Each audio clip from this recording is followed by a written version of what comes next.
Bos, siapa sih yang bisa nahan kalau denger yang kriuk-kriuk? Cemilan yang satu ini emang gak boleh absen dari daftar cemilan favorit. Tapi tahu nggak bos, cemilan yang kelihatannya receh ini ternyata bisa memutar nasib Bu Wita dan Pak Suwondo loh. Demi keluarga, keduanya rela meninggalkan status pegawai dan karyawan di ibu kota dan memilih berwirausaha dari nol.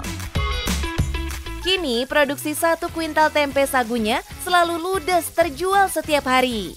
Halo bos, dulu saya ngajar. Saya karyawan pabrik, tapi kami berdua sekarang banting setir, memulai usaha tempe sagu. Penasaran dengan usaha kita? Tetap di Cuan Bos.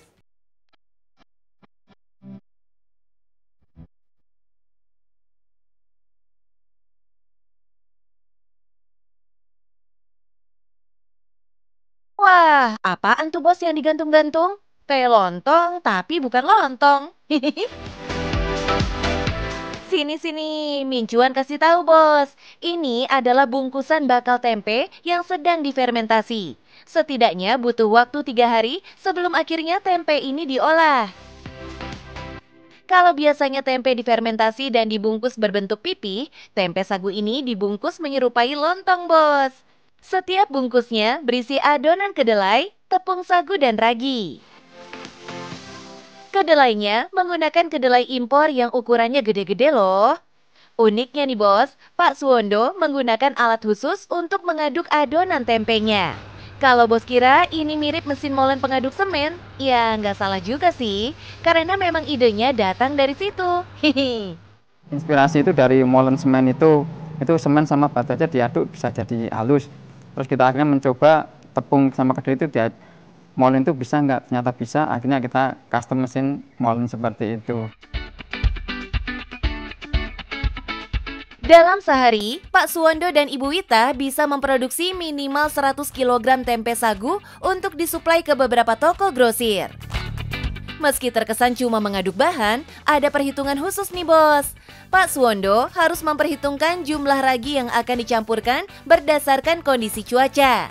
Perkiraan cuaca yang meleset sedikit saja, tempe yang dihasilnya jadi kurang bagus kualitasnya. Kalau musim kemarau itu mungkin raginya kita kurangin.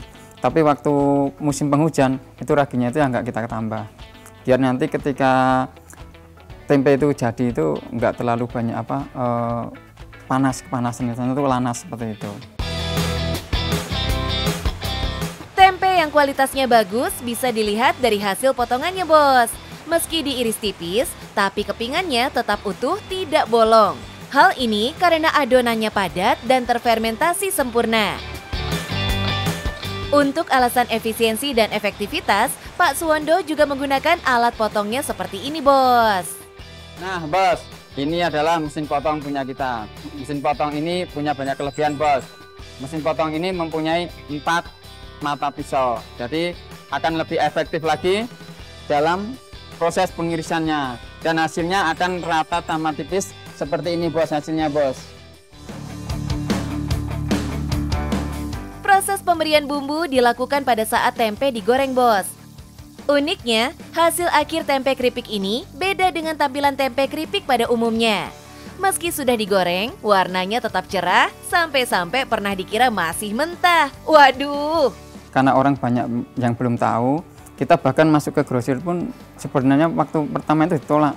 Ini tempe mentah kok dikasih toh. Padahal itu tempe benar udah mateng karena memang wujudnya itu karena putih, jadi dikirain masih tempe mentah. Bukannya kecewa, Pak Suwondo dan Bu Wita justru tetap semangat menawarkan tempenya. Maklum aja, 12 tahun yang lalu belum banyak orang yang mengenal tempe sagu bos. Sebagai jaminan kualitas, Pak Suwondo dan Bu Wita hanya mengirim tempe sagu dengan kualitas terbaik. Dengan cara sortir seperti ini. Kini setelah 12 tahun, tempe sagu Abil sudah dikenal luas. Bukan hanya di Yogyakarta, tapi juga sampai keluar kota. Jadi penasaran ya bos, sama omset yang didapat Pak Suwondo? Yuk kita hitung bos. Kalau dalam sehari produksi, tempenya bisa mencapai 50 bal bos dengan harga jual Rp110.000 per bal, maka omset 5,5 juta per hari masuk kantong bos. Kalau sebulan, sekitar 165 juta. Wow juga ya bos omsetnya. Alhamdulillah dari yang awalnya kita cuma 1 motor ya setelah 12 tahun ya, alhamdulillah kita bisa jalan-jalan pakai roda 4 Mbak gitu.